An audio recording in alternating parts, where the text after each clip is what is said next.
नजर डालेंगे आलमी मंजरनामे पर।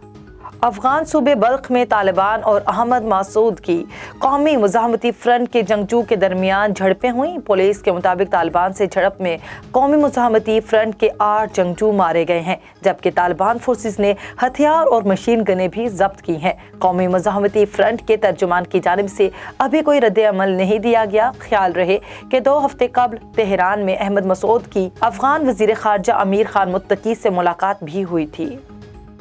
ईरानी सदर इब्राहिम रईसी ने कहा है कि कौमों की मुज़ाहमत के नतीजे में अमेरिका तारीख की कमज़ोर तरीन पोजीशन पर है। रूस के पार्लियामेंट में खिताब करते हुए ईरानी सदर ने कहा कि ताकत के तवाज़ुन को बरकरार रखने के लिए अमेरिका के खिलाफ मुज़ाहमत ज़रूरी है।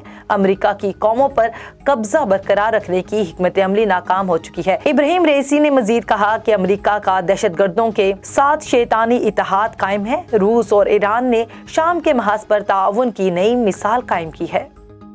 कलदम तंजीम अल-कायदा के सरबराह उसामा बिन लादेन के करीबी साथी यमन में अमरीकी हमले के दौरान मारा गया। अल अरेबिया उर्दू की रिपोर्ट के मुताबिक अल-कायदा ने जुमे को रोज यमन में अमरीका हमले में अपने एक कमांडर की हलाकत का ऐलान किया था। तंजीम ने सालिम बिन अबैद अबलुआन, जो अबू अमीर अल-खजरमी के नाम से मशहूर थे, को कातिल कर दिया गया है, मगर उनके कत्ल की तारीख या जगह का जिक्र नहीं किया गया।